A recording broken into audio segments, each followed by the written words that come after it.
क्या दिल्ली कैपिटल्स की भी जिम्मेदारी बनती है आईपीएल जीतने की? 15 साल हो गए हैं भाई, एक बार तो जीत जाओ, 15 साल हो गए हैं। पिछली बार 4 करोड़ में हैरी ब्रूक खरीद लिया था इन्होंने। फिर क्या हुआ? वो आए नहीं। मेरी लिस्ट में सबसे पहला नाम है ललित यादव। आप बिल्कुल दिल्ली कैपिटल्स की तरीके से सोच रहे हैं। क्या 11 करोड़ पर दिल्ली जेक फ्रेजर मैकगर्क पर जाएगी या 11 करोड़ पर दिल्ली मिचेल मार्श पर जाएगी? अगर दिल्ली कैपिटल्स 11 करोड़ में कुलदीप यादव को रिटेन करती है, आपको लगता है कि कुलदीप यादव 11 करोड़ पर जाएंगे अगर ऑक्शन में होते हैं तो? ऑक्शन में तो नहीं, क्योंकि कुलदीप क्या यादव कभी किसी स्पिनर को आपने इतने इस प्राइस पर बिकते हुए देखा है? पवन नेगी। अबे यार! एनरिक नॉर्कियर क्या पिछली बार महंगे साबित 6.5 हुए। करोड़ रुपए में क्या आरटीएम की तरफ देखेंगे नहीं, एनरिक छोड़, नॉर्कियर के लिए? इनको छोड़ ही दो। आरटीएम इन पे बिड और भी फिर मत ये करो। जब छोड़कर ये दूसरी टीम की तरफ से फोड़ेंगे ना, फिर तुम कहोगे कि ये दिल्ली से गए थे, ये दिल्ली देख- ने छोड़ दिया वो है। हम होनी को कहेंगे- कौन टाल हाँ, सकता है? ये होगा ही। और रिटेंशन वीडियोस की लिस्ट में आज बारी है दिल्ली कैपिटल्स की, और दिल्ली कैपिटल्स की टीम में कौन से होंगे आईपीएल 2025 के लिए रिटेंशंस, इस बारे में डिस्कस करने के लिए हमारे पॉडकास्ट में है प्रशांत कपूर और अभिषेक मनचंदा। और यहाँ पर दिल्ली कैपिटल्स की हम बात कर रहे हैं, दिल्ली में रहकर हम ये बात कर रहे एक हैं। मिनट, चैन रस्तोगी जी का नाम कौन लेगा? हाँ, नहीं, किसकी जिम्मेदारी बनती है यहाँ पे? ये हमारी नहीं, हमारी तो हमने चली जिम्मेदारी लिया। बनती है, पर क्या दिल्ली कैपिटल्स की भी जिम्मेदारी बनती है आईपीएल जीतने की? 15 साल हो गए हैं भाई, एक बार तो जीत जाओ, 15 साल हो गए हैं। कोई बात नहीं, हम आरसीबी वाले तुम्हारा दुख समझते हैं। मजे की बात यह है कि आईपीएल ना जीतने पर सिर्फ एक ही टीम ट्रोल होती है और उसका नाम है royal Challengers Bengaluru, RCB. Delhi Capitals और पंजाब किंग्स उस डिस्कशन से बिल्कुल चुपचाप निकल जाते हाँ। हैं। बस ठीक अरे है, क्या हुआ क्योंकि उन्हें? हम पे तो ध्यान ही नहीं जा रहा। हाँ, कह रहे हम नहीं जीते, हमारी तो टीम भी नहीं थी जीतने वाली। यार, वो क्या है कि बाकी दोनों टीमों में विराट कोहली कभी आए ही नहीं, तो ये नजर बात कभी है। गई ही नहीं। पर चलो दिल्ली कैपिटल्स के बारे में बात कर लेते हैं, क्योंकि दिल्ली कैपिटल्स एक ऐसी सी टीम है कि बाकी की जितनी भी टीम्स में आपको बहुत बढ़िया खिलाड़ी दिखाई देते हैं, वो कभी ना कभी दिल्ली कैपिटल्स का हिस्सा जरूर रह चुके हैं। हाँ, बस यही एबी बात है। डिविलियर्स, पैट कमिंस और आप कौन से, मैक्सवेल, आप कोई सा भी नाम लो, जहीर खान। वो वाया दिल्ली जरूर गया होगा। पिछली बार के जो विनर थे कप्तान, हाँ, वो भी दिल्ली से होके निकले हुए हैं। लो, श्रेयस श्रेयस अय्यर। अय्यर। श्रेयस अय्यर, बिल्कुल। और जो फिल सॉल्ट जो तोड़ रहे थे, वो भी दिल्ली से निकल गए, फ्रेश गए थे वहाँ 2 करोड़ में। तो अब यहाँ पर बात करते हैं रिटेंशंस की, और रिटेंशंस के लिए थोड़ा सा रिवाइज करा देता हूँ। आईपीएल गवर्निंग काउंसिल और बीसीसीआई की तरफ से जो रिटेंशन के रूल्स हैं वो ये हैं कि टोटल 6 खिलाड़ियों तक रिटेन किया जा सकती है, हर टीम 6 खिलाड़ियों तक रिटेन कर सकते हैं। पहले 5 रिटेंशन जो हैं उनके प्राइस बता देता हूं, पहले 3 के बताता हूं। पहले कि 18 करोड़ पहला रिटेंशन, 14 करोड़ दूसरा रिटेंशन, और तीसरा रिटेंशन पड़ेगा 11 करोड़ का। इन 3 रिटेंशंस के बाद अगर कोई टीम चौथा और पांचवा प्लेयर भी रिटेन करना चाहती है तो 18 करोड़ और 14 करोड़ दोबारा से उनको अपने पर्स से देने होंगे। इसके अलावा छठा खिलाड़ी इंडिया का कोई अनकैप्ड प्लेयर हो सकता है जिसकी रिटेंशन पड़ेगी 4 करोड़ रुपए की। इसके अलावा अगर आप रिटेन नहीं करना चाहते हैं किसी प्लेयर को, तो आपके पास उतने ही आरटीएम कार्ड्स यानी कि राइट टू मैच कार्ड्स भी होंगे। ऑक्शन में अगर कोई टीम उन खिलाड़ियों पर ऑक्शन होता है, किसी प्राइस पर सेटल होता है, लेट्स से कि 5 करोड़ के मिचेल मार्श बिकते हैं और सीएसके उन पर बिडिंग करती है, तो दिल्ली कैपिटल्स के पास जाएगा ये डिसीजन लेने के लिए कि क्या आप आरटीएम कार्ड यूज करना चाहते हैं। अगर वो आरटीएम कार्ड यूज करना चाहते हैं तो मिच मार्श दिल्ली के पास नहीं जाएंगे। चेन्नई से दोबारा पूछा जाएगा कि 5 करोड़ के ऊपर एक वैल्यू आप लगाइए, अब फाइनल एक ऑक्शन प्राइस कि आप कितना पैसा दे सकते हैं। उन्होंने कहा हम 8 करोड़ तक दे सकते हैं। अब उस 8 करोड़ पर अगर दिल्ली खरीदना चाहती है तो वो दिल्ली के पास ही जाएगा। ये थोड़ा सा चेंज हुआ है आरटीएम के रूल में, तो रूल्स यहां पर साफ हैं।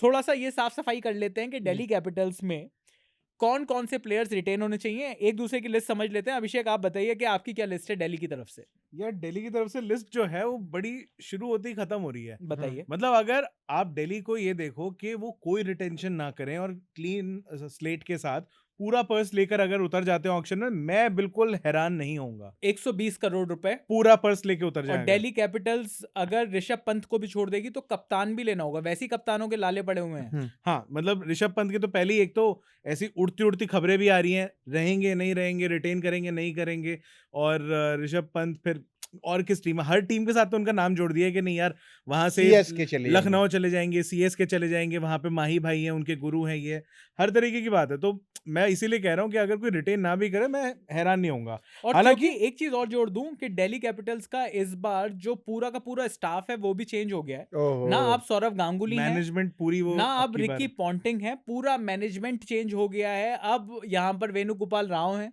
अब यहाँ पर हेमांग बदानी है जो कि हेड कोच है।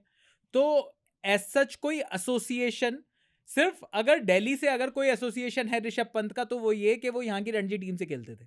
हाँ, अब उसके अलावा दिल्ली और का कोई एसोसिएशन नहीं बचा है। ऑल दो हमने कई बार देखा है कि जो जिंदल ग्रुप के जो हेड है वो ऋषभ पंत को काफी चाहते हैं और कई बार उन्होंने इंटरव्यूज में कहा है कि ऋषभ पंत कहीं नहीं जा रहे। लेकिन ये बात हमें बाद में पता चलेगी। अगर ऋषभ पंत कहीं नहीं जा रहे तो क्या रिटेंशन लिस्ट है, वो मैं जानना चाहता हूँ। यार अगर ऋषभ पंत दिल्ली में ही रहने वाले हैं और नहीं जा रहे कहीं पे छोड़ के अब खुद अपने मन से, तो दिल्ली को रिटेन करना चाहिए। एक तो ऋषभ पंत को, और दूसरा अक्षर पटेल को, तीसरा प्रॉब्ली मैकगर्क को। ओके, जैक फ्रेजर मैकगर्क, जिन्होंने पिछली बार दिल्ली कैपिटल्स की तरफ से इकलौती बढ़िया परफॉर्मेंस अगर किसी की आई थी तो वो जिसने आते ही मतलब आग लगा दी थी पूरे टूर्नामेंट में और आगे सिर्फ मारे ही मारे जा रहा था। हालांकि अपनी मतलब ऑस्ट्रेलिया के लिए वो उतना ज्यादा कुछ खास नहीं कर पाए, मौके भी कम मिले। पता नहीं अब ये संजू सैमसन निकले अपनी घर के तो वो बात अलग है। लेकिन विभीषण संजू सैमसन वो बात है। तो इनको मैं रिटेन होते देखना चाहूंगा। बाकी ट्रिस्टन स्टब्स ने थोड़ा सा ऑन एंड ऑफ परफॉर्म करा है, शायद इनके लिए RTM इस्तेमाल हो जाए। बट इसके अलावा मुझे बहुत ज्यादा अच्छे नाम तो फिर नहीं दिख रहे हैं। शे होप से कोई होप है आपको? मेरे को बहुत ज्यादा तो नहीं है। अगर बहुत ऐसे इनका मन करा तो शायद डेविड वार्नर को रिटेन तो नहीं करेंगे, बट RTM के लिए शायद चले जाए, शायद। ओके, मतलब और अगर मैं अनकैप्ड प्लेयर की अगर आप बात करूं, आपको लगता है कोई 4 करोड़ में uncapped player Delhi Capitals retain करना चाहेगी? 4 करोड़ की वर्थ का कोई नहीं दिख रहा है। मतलब अगर आप ये बोलो कि वो जो उनके बेस प्राइसेस है ना कि 30 लाख 50 लाख 1 करोड़ तक भी है, तो उतने तक मेरे ख्याल से जो भी प्लेयर्स हैं अभी तक अनकैप्ड इनकी टीम के अंदर, अगर वो ऑक्शन में से लेने जाएंगे ज्यादा किफायती पड़ेंगे। पिछली बार 4 करोड़ में हैरी ब्रुक खरीद लिया था इन्होंने, फिर क्या हुआ? वो आए नहीं। लेकिन वो फिर आएंगे, वो फिर खरीद लेंगे दिल्ली वाले। आना पड़ेगा, इस बार तो आना पड़ेगा। अरे कोई फायदा नहीं है, यहाँ नहीं चलते, पाकिस्तान चलते हैं। वो अपना खुश है वहां पे, रहने तो जहाँ है। चलिए प्रशांत, आपकी लिस्ट हो जाए एक बार। इन्होंने तो कहा कि कोई अनकैप्ड प्लेयर नहीं होना चाहिए। मतलब दिल्ली की पूरी टीम में इनको अभी कोई ऐसा प्लेयर नहीं लगता जिस पर 4 करोड़ रुपए देकर किसी अनकैप्ड प्लेयर पर 4 करोड़ रुपए देकर रिटेन किया जाए। आपकी क्या लिस्ट है ये बताएं। मेरी लिस्ट में सबसे पहला नाम है ललित यादव। आप बिल्कुल दिल्ली कैपिटल्स की तरीके से सोच रहे हैं। एक मिनट, मास्क उतार दो। अरे दादा। दूसरा है पृथ्वी शॉ। अरे नहीं, अच्छा चलो मजाक से। अरे रिक्की भाई। तो देखो, पहला प्लेयर तो ऋषभ पंत, 18 करोड़ में ऋषभ पंत, और 14 करोड़ में अक्षर पटेल।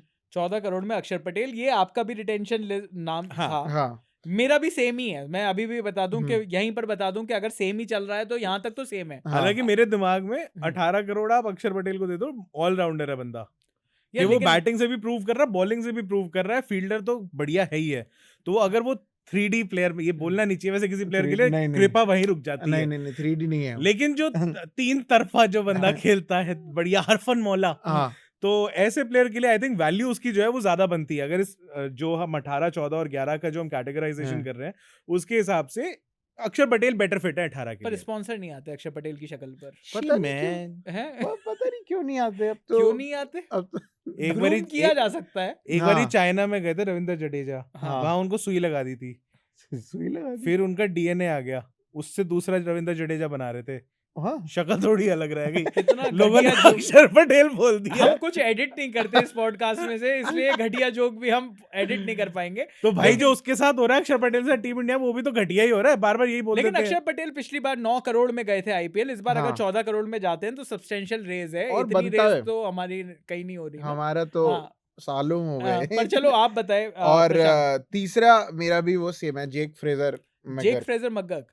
जब आप दोनों जेक फ्रेजर मैकगर्क को बात करते हो 11 करोड़ के लिए, आपको लगता है जेक फ्रेजर मैकगर्क अगर ऑक्शन में जाते हैं तो उन पे 11 करोड़ तक बिडिंग होगी? हो जाएगी, हो सकती है, क्योंकि ओपनर हर बंदों को चाहिए, और जिस तरीके से उन्होंने ओपनिंग करी थी दिल्ली के लिए, और वो भी जब वार्नर जैसा बंदा जो कि ऑलरेडी तोड़ते हैं और वार्नर को हटा के उनको रिप्लेस किया, तो उन पे ऑलरेडी इतनी जिम्मेदारी थी, उसके बाद उन्होंने तोड़ा, हर मैच में तोड़ा, तो जेक फ्रेजर मैकगर्क 11 करोड़ में होने चाहिए। चौथा प्लेयर, पांचवा प्लेयर? चौथा पांचवा तो नहीं, वो राइट टू मैच क्योंकि 18 करोड़ और 14 करोड़ लायक आपको और कोई नहीं और लगता। कोई नहीं लग रहा। और अनकैप्ड में रसिक दर, अनकैप्ड में रसिक दर 4 4 करोड़ 4 देकर करोड़ का। रसिक दर को लिया जा सकता है। रसिक दर एमर्जिंग जो एशिया कप जो चल रहा है उसमें इंडिया की तरफ से बढ़िया बॉलिंग कर रहे हैं। हाँ, और राइट टू मैच के अंदर पिछली बार भी काफी मैचेस खिलाए थे रसिक दर को, रसिक तो वो दर, प्लेइंग 11 का भी हिस्सा रहे और हैं। डेथ में बॉलिंग कर रहा है वो बंदा, और परेशान नहीं हो रहा, 19वां 20वां ओवर भी डलवा नहीं, रहे अगर 11 रन दे रहा है हर ओवर में तो वो क्यों परेशान होगा? परेशान तो दिल्ली होगी। हाँ मतलब देख इतना कोई इंप्रेसिव था नहीं, देख 8 मैच में 9 विकेट थे यार, वो और 11 का इकोनॉमी रेट था। सारे वो वाले मैच थे जिसमें 200 रन जा रहे थे। ये क्या बात तो 200 रन जब जा रहे हैं टीम के, तो 11 तो खाएगा ही ना वो एक ओवर में सारे बेचारा। मैचों में मतलब 200-250 रन खाया है, इसीलिए वो नहीं 11 नहीं, तक ये गया। सारा यार नहीं, देखिए एक आध दिल्ली मैच के स्टैंडर्ड से सही खेल रहा था रसिक हाँ, दर। यार ये कैसे फैन बॉयज नहीं, बिठा दिए मेरे अच्छा, साथ में। अच्छा मैं एक चीज पूछता हूँ, मैं विराट का एक गंदा डिसमिसल में यहाँ पे जस्टिफाई करूंगा, आरसीबी आने नहीं दो। पर मैं ये कह रहा हूँ कि रसिक दर के सामने अगर आप बात करते हो एनरिक नॉर्किए की, हाँ जिनको इन्होंने रिटेन किया था दिल्ली ने, हाँ, और उसको रिटेन करने के चक्कर में इन्होंने रबाडा रबाडा छोड़ रबाडा दिया। सबसे बड़ी गलती मतलब उनके जीवन रबाडा की। छोड़कर जो ऑल्दो रबाडा गए पंजाब किंग्स में, उन्होंने उनका भी कोई फायदा नहीं कराया है। वो पंजाब की देखें, वो नेस्ती अलग है कि जो कोई जाता है वहां पे अपना 50% पे करके आता है। पर आप ये क्यों नहीं, तो चलो अच्छा, तो आप ये कह रहे हो, अब मैं अपनी लिस्ट पर आ जाता हूँ। आपकी लिस्ट मैंने सुन ली। पर एक राइट टू, मतलब अगर हाँ। राइट टू मैच में अगर कोई बंदे बचते हैं जी, तो उसमें एक तो कुलदीप यादव ओके, पक्का लेने वाले, और एक बचते हैं ट्रिस्टन स्टब्स, या फिर मुकेश कुमार को भी ये शायद रिटेन आरटीएम से मुकेश कर। कुमार कितने पैसों पर जा सकते हैं, आपको क्या लगता है? मुकेश कुमार मुझे लगता है 3-4 6 या 7 पिछली बार 5.5 करोड़ पर गए थे मुकेश कुमार। हाँ, तो 3-4 के हिसाब से ही लेके चलो, 6 5 जितने थे उतने ही ले लेगा। अच्छा इसमें एक नाम और है जिसपे आरटीएम पे शायद कोई हल्का सा उस पे कर दे, खलील अहमद। उसके खलील ऊपर अहमद भी आरटीएम लगातार लगाया जा ठीक सकता है, ठाक बॉलिंग कर रहे हैं, और बट रिटेन करने लायक पैसा तो मेरे ख्याल नहीं बन पाएगा। देखिए दिल्ली कैपिटल्स का, और मेरी भी लिस्ट में अब आपको बता देता हूं, तो मेरी भी लिस्ट में मुझे ये साफ है कि दिल्ली कैपिटल्स के पास ऐसा कोई प्लेयर नहीं है कि वो 18, 14 और 11 के बाद दोबारा से 18 और 14 करोड़ रुपए लगाए। कोई ऐसा प्लेयर नहीं है। तो ये बात तो साफ है कि अगर मैक्सिमम रिटेंशन अगर दिल्ली को करनी है तो वो 3 ही हो सकती हैं, और वो है 18 करोड़ पर। सिंपल सी बात है कि अगर ऋषभ पंत कहीं नहीं जा रहे, आपके पास एक बड़ा फेस है इंडियन क्रिकेट का इस टाइम पर, स्पॉन्सर्स भी आते हैं, अच्छा फेस भी है, एंटरटेनिंग भी है, और भगवान करे अगर T20 में उनकी फॉर्म आ जाए तो इंडिया के लिए भी फायदा होगा। सही बात है। और अगर जिस तरीके से 1-1.5 साल पहले ही उनको एज अ कैप्टन सोचा जा रहा था कि इंडिया के लिए फ्यूचर कैप्टन हो सकते हैं, वहां पर भी अगर वो दिल्ली को जिता देते हैं कुछ, तो एक बहुत बड़ा शॉट इन द आर्म है टीम इंडिया के लिए ये बात। तो 18 करोड़ रुपए ऋषभ पंत, 14 करोड़ पर अक्षर पटेल बिल्कुल जस्टिफाइड है। 9 करोड़ पिछली बार मिले थे। अक्षर पटेल अगेन जैसे कि आपने कहा बैटिंग, बॉलिंग, फील्डिंग सब कुछ करते हैं, और दिल्ली के लिए लगातार वो काम कर रहे हैं। वो ज्यादा बढ़िया बाय हैं कुलदीप यादव से। T20 वर्ल्ड कप में भी अक्षर पटेल ने मतलब लेवल अप ही करा है। बिल्कुल किया है, और मतलब वो बहुत सारे उन कैचेस के बारे में बात नहीं होती जिनसे टीम इंडिया ने मैचेस पलटे हैं। बिल्कुल। सो इसके अलावा जब मैं तीसरे प्लेयर की बात करता हूं, मैं थोड़ा सा डिवाइडेड हूं कि क्या 11 करोड़ पर दिल्ली जेक फ्रेजर मैकगर्क पर जाएगी, या 11 करोड़ पर दिल्ली मिचेल मार्श पर जाएगी। मिचेल मार्श अगेन ऑस्ट्रेलिया के T20 कप्तान है। अगर अपने फ्लो में हो तो बैटिंग, बॉलिंग, फील्डिंग सबसे कंट्रीब्यूट करते हैं। बिल्कुल। अगर किसी को कोई इंजरी हो तो कैप्टेंसी क्रेडेंशियल्स इनके पास हैं। तो जो काम दिल्ली ने पिछले कई सालों में डेविड वार्नर के अंदर देखा है, अब डेविड वार्नर अगर आप देखें तो रिटायर हो चुके हैं, बहुत बढ़िया परफॉर्मेंस नहीं थी, इस वजह से सनराइजर्स हैदराबाद ने उनको टाटा बाय बाय किया। दिल्ली में आए पिछले साल, हमने देखा कहीं ना कहीं दिल्ली की टीम की भी परफॉर्मेंस रही होगी, लेकिन उन्होंने भी वो आग नहीं लगाई। ऐसा सही तो में। रहा उन्होंने कि इनिंग्स उनकी 40 बॉल में 50 वाली आई, लेकिन वो जो आतिशी इनिंग्स जो होती हैं, वार्नर वाली इनिंग्स। कैसे नाम ले रहे हो यार? दिल्ली की रिस्पेक्ट बात से चल रही है, रिस्पेक्ट से नाम लीजिए थोड़ा। सीएम है। दिल्ली की बात चल रही आतिशी है जी तो वाली इनिंग्स। हाँ, आतिशी जी इनिंग्स जो चल रिस्पेक्ट से प्लीज। यार कैसी बातें कर रहे हो? दिल्ली का वो है, आप कहीं और ले जा रहे हो। हाँ। मैं कह रहा हूँ जो जबरदस्त जो इनिंग्स होती थी उनकी वो नहीं दिखाई दी। तो कहीं ना कहीं मुझे लगता है कि वो वहां पर रिप्लेसमेंट डेविड वार्नर का वो मिचेल मार्श में देख सकते हैं। अब मैं आपसे एक सवाल पूछना चाहता हूँ, चौथे और पांचवे पर कोई दिल्ली की इस पूरी टीम में एक बंदा नहीं है जो बट दोबारा मिच से मार्श नहीं बनता, मतलब अगर पुराने आप स्टैट्स निकाल के देखते हो, मैं अभी आप जब बता रहे थे मिच मार्श के बारे में, मैं थोड़े उसके स्टैट्स निकाल जी। रहा था, तो मिच मार्श के अगर आप ओवर द इयर्स स्टैट्स देखते हो तो 42 मैचेस में उनकी एवरेज मात्र 20 की है। इनफैक्ट 20 की भी नहीं है, 19.59 की है, और 666 उनके रन्स हैं इसमें। स्ट्राइक रेट भी बहुत ज्यादा नहीं है बैटिंग का, 127.8 का है। ओके। तो इतना इंप्रेस इन्होंने बैटिंग में भी नहीं करा। अब आते हैं बॉलिंग पे। 42 मैचों में इन्होंने 37 विकेट ही लिए हैं, तो 1 विकेट पर मैच का हिसाब भी नहीं है।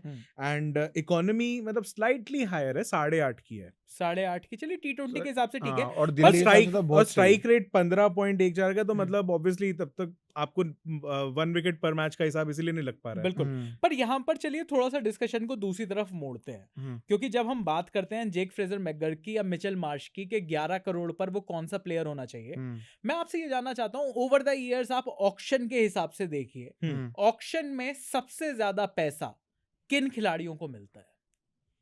ऑलराउंडर्स को, ऑलराउंडर्स को मिलता है, विदेशी खिलाड़ियों को मिलता है, ये बात विदेशी हम- खिलाड़ियों को, विदेशी- मतलब जिनकी क्योंकि again वही इंडियन बात बड़े है। खिलाड़ी तो होते ही नहीं है होते ना ही नहीं ऑक्शन है, में। हाँ, होते ही जैसे इसी युवराज वजह से- सिंह थे तो वो 16 करोड़ रुपए युवराज हाँ। सिंह को मिल गए। वो मेन तो मतलब वो है कि रेप्यूटेशन किसकी अगर बनी हुई है कि कोई बहुत बढ़िया है, कि हम सैम करन की भी बात कर रहे थे पहले, कि सैम करन की अचानक से रेप्यूटेशन बन गई कि नहीं यार ये बंदा तो फोड़ डालेगा, ऑलराउंडर है, सब कुछ बढ़िया कर दिया T20 वर्ल्ड कप के अंदर, लेकिन वो रेप्यूटेशन पे जब लेकर आए तो वो चले ही नहीं। 0। हाँ, तो और यही हाल कुछ वैसा भी रहा है कि अगर लेकिन- आप थोड़ी देर पहले, जैसे हम पहले जब बात कर रहे थे कैमरा के पीछे कि कैम ग्रीन की बात कर रहे थे हम, इवन मिच मार्श की भी बात करी थी, मैक्सवेल की बात करी, अगर इक्का दुक्का इनिंग्स को छोड़ दो, बीच बीच में स्पोरैडिकली इन्होंने परफॉर्म करा, बट ओवरऑल इनका पैकेज जो रहा है वो बहुत महंगा खर्चीला रहा है।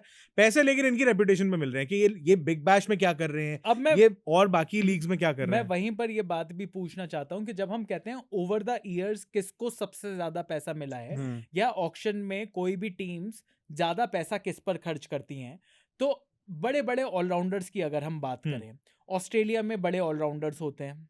ऑस्ट्रेलिया के जितने भी ऑलराउंडर्स हैं, आपने कैम ग्रीन की बात करी, मार्कस स्टोइनिस की बात करी, शायद 9.5 करोड़ में उन्होंने खरीदा था। पैट कमिंस अगर वो ऑलराउंडर में आते हैं तो वो दो तो बार ही as- महंगे महंगे तो गए। पैट More than कमिंस महंगे गए हैं। मतलब ऑलराउंडर से ज्यादा उनकी जो मतलब ब्रांडिंग है वो ये है कि भाई कैप्टन। सुलझा हुआ कैप्टन है ये बंदा। हाँ, नहीं पैट और वो कमिंस की- अचानक से हैदराबाद की जो काया पलट हुई है वो सबने देखी मैं है। कह रहा हूँ पैट कमिंस पर अलग आएंगे। अभी मैं सिर्फ और सिर्फ उन प्लेयर्स की बात करना चाहता हूँ जिनको ज्यादा पैसा मिला है। मिचेल स्टार्क वो प्लेयर, तो Correct. फास्ट बॉलर्स को भी पीछे जाते हैं अगर, तो एक बार एंड्रू फ्लिंटॉफ को भी काफी पैसा दिया गया था, right. कुछ नहीं किया उन्होंने, वो बात अलग है। बेन स्टोक्स को बेन 14-15 करोड़ रुपए 15 मिले थे 2-3 साल करोड़। पहले।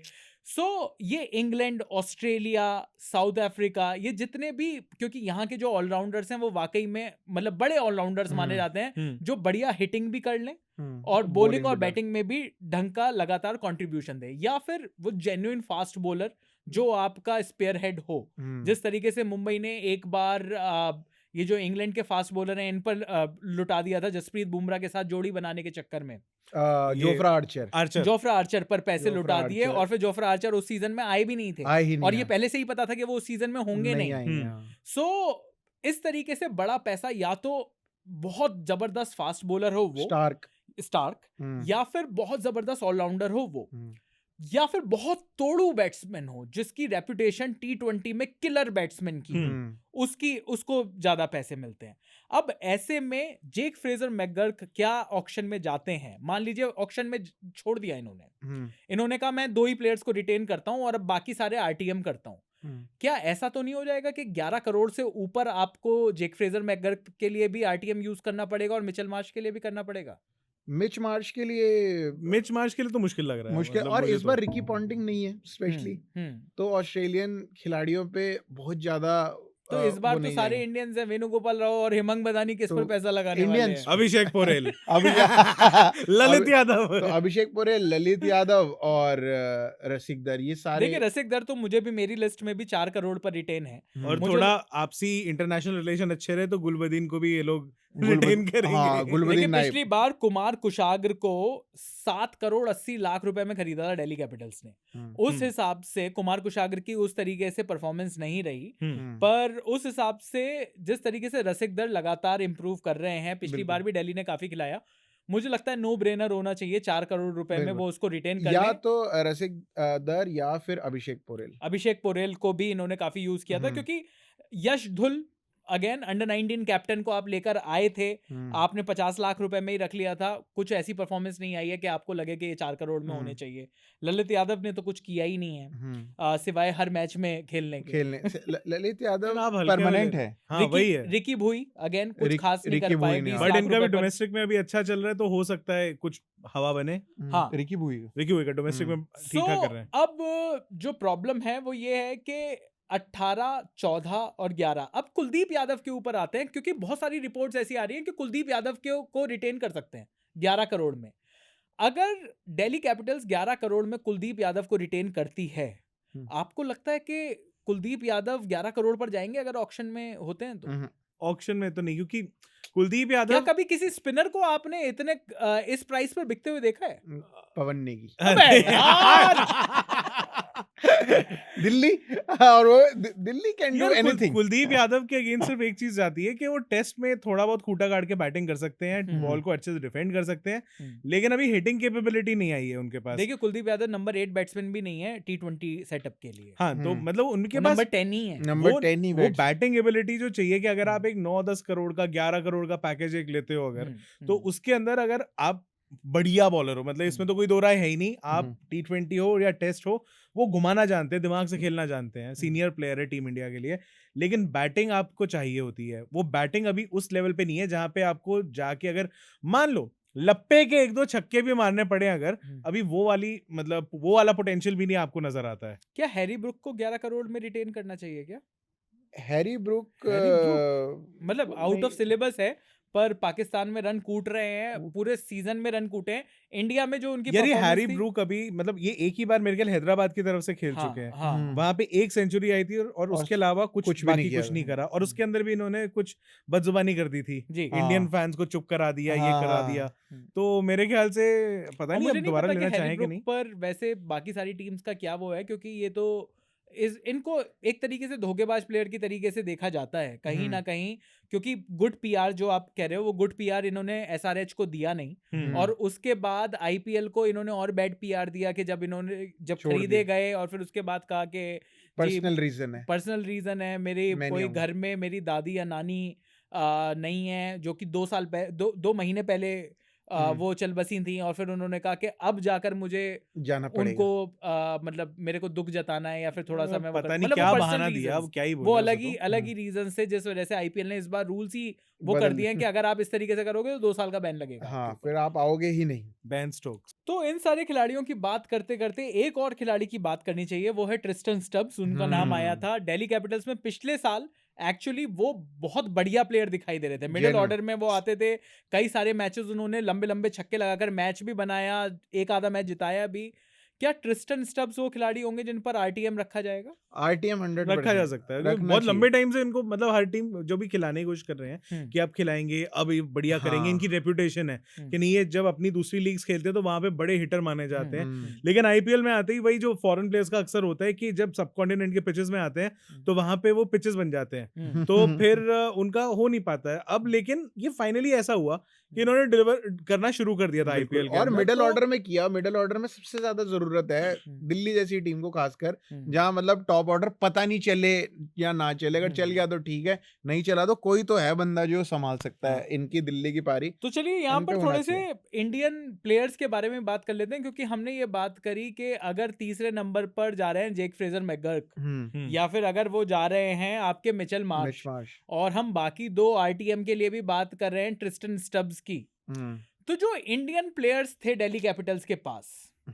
उनके ऊपर दिल्ली कैपिटल्स की क्या सोच रहेगी, वो थोड़ा सा डिस्कस कर लेते हैं। कौन कौन से प्लेयर्स हैं ऐसे जिनके बारे में अभी हमने बात नहीं करी है, या फिर थोड़े से और इंडियन प्लेयर्स ही क्या डेविड वार्नर जैसा खिलाड़ी को अब आरटीएम जैसी चीजों के साथ करना चाहिए क्या दिल्ली नहीं को? कर आरटीएम के थ्रू तो मेरे ख्याल से शायद नहीं वो करेंगे। उस पे बिड कर दें हाँ, वार्नर पे, हाँ। लेकिन और वो भी अगर डेविड बैकअप वार्नर ओपनर। अगर 5-1 करोड़ में आ जाते हैं बिना आरटीएम कार्ड के, तो मेरे ख्याल से ठीक बाय होंगे। हाँ इसके अलावा अगर हम बात करते हैं इंडियन प्लेयर्स की या फिर फॉरेन प्लेयर्स की भी बात करें, गुलबदीन नईब, गुलबदीन नाइब अच्छे हैं, पर वही अगेन आरटीएम आरटीएम पे क्या ही वाले। लगाना, हाँ, मतलब वो तो RTM मेरे ख्याल लग सकता है नॉर्मल इसमें। उसमें ही बजट में आ जाएंगे। शे होप शे होप भी मजबूरी। मजबूरी है। शे होप पिछली बार 75 लाख रुपए में खरीद लिया था। अगर ऐसी सी कोई डील मिल जाएगी तो हाँ। शायद शे होप पर ये पैसे 75 लगा लाख दें। के लिए तो मतलब अपना आरटीएम खराब नहीं लेकिन अब करेंगे। अब आते हैं उन प्लेयर्स के ऊपर जिन प्लेयर्स के ऊपर दिल्ली ने काफी विश्वास जताया। एनरिक नॉर्किए, क्या पिछली बार महंगे साबित 6.5 हुए। करोड़ रुपए में क्या आरटीएम की तरफ देखेंगे नहीं, एनरिक छोड़ नॉर्किए के लिए? इनको छोड़ ही दो। आरटीएम इन पे बिड और भी फिर मत ये करो। जब छोड़कर ये दूसरी टीम की तरफ से फोड़ेंगे ना, फिर तुम कहोगे कि ये दिल्ली से गए थे, ये दिल्ली देख, ने छोड़ दिया वो है। हम होनी को कहेंगे- कौन टाल हाँ, सकता है। ये होगा ही, और दिल्ली इनको नहीं करेगी और ये तोड़ेंगे दिल्ली को ही। ईशांत शर्मा ईशांत शर्मा पिछली बार 50 लाख में खरीदा था, कोई और टीम नहीं खरीद रही तो थी। ये बेस पे ही आएंगे। बेस पर ही आ और जाएंगे। इनके ऊपर कोई बहुत बड़ी बात नहीं होगी कि चेन्नई भी आंख गड़ा के बैठी हो। हाँ कि हम ले लेते हैं क्योंकि सीनियर पुराने senior सिटीजन। citizen है। Senior citizen Sure. Quota. Mukesh Kumar, अगर यार एक मिनट, again, ईशांत शर्मा का 5 साल वाला हो गया वो रिटायरमेंट का, पता आ, चला होगा। 4 करोड़ में यही आ रहे हो। ईशांत शर्मा कोई वो कर रहे हो यार? ईशांत शर्मा ने 2019 से तो याद पहले नहीं के आ रहा हैं मेरे वो को। भी। हाँ। चलिए मुकेश कुमार की बात करते हैं। पिछली बार 5.5 करोड़ के बिके थे। मुकेश कुमार के लिए क्या आरटीएम कार्ड कर यूज सकते होगा? हैं। किया जा सकता है। खलील अहमद 5.25 करोड़, अगर ये लगभग 7-8 करोड़ के होंगे तो क्या आपको लगता है कि खरीदेगी दिल्ली? 8 करोड़ में खलील अहमद छोड़ देगी दिल्ली। ओके, बट एक अच्छा ऑप्शन है लेफ्ट आर्मर। बहुत अच्छी ओवर डालते हैं बिल्कुल। हाँ बस वही संदीप है। शर्मा जैसा अगर कोई बंदा आ जाए हाँ तो वो दिल्ली को लेना चाहिए। यार, दिल्ली को तो बहुत कुछ लेना चाहिए। दिल्ली की अगर प्रॉब्लम अगर हाँ, दिल्ली को तो आप कुछ लेते क्यों नहीं है? आप दिल्ली- क्या हाल बना रखा अच्छा, है? दिल्ली की अगर प्रॉब्लम्स अगर हम देखें तो दिल्ली की प्रॉब्लम ये रही है कि उन्होंने टॉप हैवी तो हमेशा रखा, मिडिल ऑर्डर में कुछ नहीं रखा। तो मिडिल ऑर्डर का प्लेयर होना चाहिए जब टॉप हैवी भी आप हो तब भी तो टॉप हैवी तो ये बना ही लेते हैं हर बार। मिडिल ऑर्डर में इनको एक अच्छा प्लेयर चाहिए। हाँ, कि ऋषभ पंत और ट्रिस्टन स्टब्स ये क्रिस्टन दोनों स्टब्स होने जैसे चाहिए। प्लेयर अगर हों तो बढ़िया रहेगा। उसके बाद हम बात करते हैं तो इनके पास फास्ट बॉलिंग में भी ऑप्शंस नहीं है, तो फास्ट बॉलर भी कोई इंटरनेशनल फास्ट बॉलर लेकर जा सकते हैं जो कि इकोनॉमिकल भी रहे और अच्छा भी रहे। और स्पिनर्स में इनके पास अक्षर पटेल ऑलरेडी हैं। देखते हैं कि ये कुलदीप यादव पर आरटीएम यूज करेंगे या नहीं। कुलदीप यादव अगेन मतलब आरटीएम यूज करना होगा या नहीं होगा, ये बड़ी देखने वाली बात होगी। इनको मतलब वही मुश्किल है कि अगर रिटेन करने जाओगे तो वो 11 करोड़ वाला प्राइस आप देखते हो यार, थोड़ा सा हाँ, मुश्किल तो है। हाँ। बिल्कुल। और आपके पास ऑलरेडी, क्योंकि अक्षर पटेल एक स्पिनर हैं, आप कितने ही स्पिनर्स खिलाना चाहते हो? दूसरे लोग जो बाकी की टीम्स देखते हैं वो 50 लाख वाले बेस प्राइस के जो इंडियन स्पिनर्स हैं उनके साथ काम चलाते हैं। बिल्कुल। यहाँ पर आप ऑलरेडी 14 करोड़ पर अक्षर पटेल को एक एज अ स्पिनर रिटेन कर रहे हो, तो वो तो आपकी टीम में है ही। साथ में आप देखना चाहोगे कि कोई लेग स्पिनर वगैरह मिल जाए आपको, या फिर कोई सस्ते में अगर टकरा जाए पहले ये तो। मिश्रा जी अवेलेबल है इस बारी? मिश्रा जी अवेलेबल हो सकते हैं, हमेशा ही अवेलेबल। मिश्रा जी लेकिन लखनऊ में थे। लखनऊ में लखनऊ छोड़ देगा। लखनऊ सुनने में आ रहा था वैसे इस बार वो भी लखनऊ छोड़ने की फिराक में है। हाँ, उन्होंने तो हो सकता है वापस दिल्ली आ 11 जाए। करोड़ में लखनऊ तो रिटेन नहीं करने वाली। तो चलिए, मतलब खैर दिल्ली कैपिटल्स की ये बात हो गई। आपका क्या कहना है कि दिल्ली कैपिटल्स को क्या करना चाहिए ऐसा कि इस साल का जो सीजन है वो जीत जाए 2025? क्योंकि जीता नहीं है उन्होंने आईपीएल कभी, और प्लेऑफ्स में 1-2 बार वो पहुंचे हैं, 3-4 बार पहुंचे हैं, पर उससे कोई फर्क नहीं पड़ता। फाइनल खेल लिए एक बार भाई, एक बार फुल। तो आपका क्या कहना है, दिल्ली कैपिटल्स को किन प्लेयर्स को करना चाहिए रिटेन? किसको मिलने चाहिए 18 करोड़, 14 करोड़, 11 करोड़? कौन होना चाहिए आरटीएम कार्ड? सब कुछ आप कमेंट बॉक्स में लिख दीजिए। और सबसे बड़ा सवाल, क्या ऋषभ पंत को दिल्ली कैपिटल्स में रुकना चाहिए या नहीं रुकना चाहिए? जो आपका जवाब है वो आप कमेंट्स में लिख सकते हो। बाकी आईपीएल रिटेंशन की जो डेडलाइन है वो 31 अक्टूबर की। सारी टीम्स के बारे में हम डिस्कशन यहाँ पर कर रहे हैं इस पॉडकास्ट में, तो अगर आपको ये पॉडकास्ट पसंद आया तो बाकी टीम्स के भी आप ये जो हमारे डिस्कशंस हैं वो जाकर आप देख सकते हैं। अभी के लिए बस इतना ही। आप देख रहे हैं स्विच।